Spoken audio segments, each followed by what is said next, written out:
దేశంలో ఉండే private schools, private కళాశాలలు అసలు ఇక హద్దు ఉండదు వాళ్ళకి. హద్దు అంటే ఒక హద్దు అనేది ఉండదు. ఈరోజు ఒక లో కాస్ట్ 5,000 పుస్తకాలు మనం స్కూల్లో చూడండి, వాళ్ళ అజమాయిషి ఎట్లా ఉంటుందో. పుస్తకాలు మా దగ్గర కొనాలి, షూస్ మా దగ్గర కొనాలి, belt, tie, A to Z బట్టలు మా దగ్గర కొనాలి, అన్ని మా దగ్గర కొనాలి. రేపు వింటారా వీళ్ళు మన మాట? వినరు, ఖచ్చితంగా వినరు. రేపు లో కాస్ట్ 5,000 నుంచి ఒక నర్సరీ పిల్లోడికి 5,000 నుంచి 10,000 వరకు నువ్వు అక్కడ ఏం చేసుకుంటావో తెలియదు. నీ బతుకు ఆగం చేసుకుంటావో లేకపోతే బస్ స్టాండ్లో అడగ తింటావో నాకు తెలియదని ఈ డబ్బులు కడితేనే నేను మీకు పుస్తకాలు ఇస్తాం అన్న పరిస్థితులు ఉంటుంది. ఏం చేస్తాం మనం? మన ముఖం మీద పేడ కొట్టుకొని మన నెత్తి తీసుకుపోయి ఏ గోడ కొట్టుకోవాలో అర్థం కాక ఇంట్లో పోరు భరించలేక బయట అప్పులు చేసో సొప్పులు చేసి తీసుకుపోయి కట్టి చదివించే పరిస్థితికి వచ్చింది. 10వ తరగతి వరకు చదివించాలంటే లక్షల రూపాయల ఫీజు అవుతుంది కదా.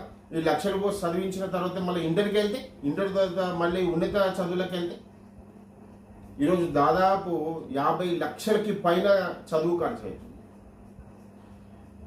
అంటే దీంట్లో ఈ 50 లక్షల పైన చదువు ఖర్చు ఈరోజు మొత్తం ఒక రేంజ్లో ఆట ఆడుకుంటున్నాయి ఈ కళాశాలలన్నీ, ఈ ప్రైవేట్ కళాశాల. మళ్ళీ సంసారంలాగా చెప్తారు బయటకు వచ్చి. వీళ్ళు చేసే సంసారితనం ఏముండదు. అక్కడ ఉన్న వీళ్ళ దగ్గర టీచర్లు అంటే మనం అందరికీ తెలిసిన విషయం ఇది, నాకు తెలుసు మీకు తెలుసు. అక్కడ టీచర్లకు జీతాలు ఏమైనా బాగా ఇస్తారంటే అక్కడ ఏముంటుంది, ఒక క్రమశిక్షణ అనేది ఉంటుంది. ఆ క్రమశిక్షణతో పాటు అక్కడ కొద్దిపాటి విద్యని మన పిల్లలు బాగుంటే నిజంగా ఎక్కడైనా చదువుకుంటారు. కానీ ఈ ప్రభుత్వ పాఠశాలలకు పంపించాలంటే ఎక్కడో ఒక చిన్న తేడా, అంటే ఇక్కడ సొసైటీని బట్టి ఒక చిన్న అంశం, ఒక చిన్నపాటి తేడా కనిపిస్తూ ఉంటుంది. ఈ తేడానే కదా అన్నిటి లోపల ఇబ్బందులు పెడతా ఉన్నాయి. కాబట్టి ఈరోజు ప్రభుత్వాలు కూడా ఏం చేయాలంటే సమాజంలో సరి సమానంగా అన్ని అంశాలు కావాలి. కాబట్టి ప్రభుత్వాలు కూడా ప్రైవేట్ స్కూల్స్ మీద ఆజమాయిషిని చెలాయించాలి. గత 5 సంవత్సరాలకి పైన చూస్తూ ఉన్నాం. లాస్ట్ ఇయర్ శివబాలాజీ అనే వ్యక్తి కూడా బాగా పోరాడింది స్కూల్స్ మీద, కానీ పాపం న్యాయం జరగలేదు. ఎందుకు న్యాయం జరగలేదంటే రాజకీయ వ్యవస్థ సరిగ్గా లేక.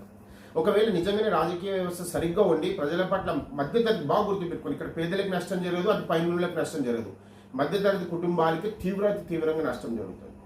ఈ మధ్యతరగతి కుటుంబాలు అటు పోలేరు ఇటు పోలేరు. కాబట్టి ఇప్పుడు ఆ శివబాలాజీ లాంటి వ్యక్తి బాగా పోరాడి అలసిపోయిండు. ఇప్పుడు వీళ్ళు రాజకీయ నాయకులు, ఎందుకంటే స్కూల్స్ వాళ్ళవే అన్ని ఏడు ప్రైవేట్ కాలేజెస్ వాళ్ళవే, స్కూల్స్ వాళ్ళవే, ఈవెన్ ఇంజనీరింగ్ కాలేజీలు కూడా వాళ్ళే. ఇప్పుడు మీరు ఎవరి మీద కొట్లాడతారు? మీరు ఎవరితో వెళ్ళి కొట్లాడతారు? కొట్లాడలేరు.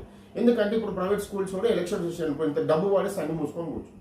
డెఫినెట్గా ఇట్లాంటివి జరుగుతూ ఉంటాయి సమాజంలో. ఇప్పుడు మంచి వాళ్ళందరూ ఇప్పుడు ఏముంటుంది, ఇప్పుడు ఎలక్షన్స్ రాగానే ఒకరికి చీరలు వంచుతారు, ఒకరికి గాజులు వంచుతారు, ఒకరికి గజలు వంచుతారు, ఒకరికి 1000 రూపాయలు ఇస్తారు. అయిపోయింది, అంతా క్లోజ్ అయిపోయింది. ఆ టైంకి మంచోని ఎన్నుకొని ఈ దరిద్రాలన్నీ మన దగ్గర ఉండవు. కానీ ఆ టైం ఏందో మరి, ఆ గడి ఎట్లా ఉంటుందో తెలియదు ప్రజలకి. కానీ అట్లా మంచోని మాత్రం ఎన్నుకోరు ఆ టైంలో.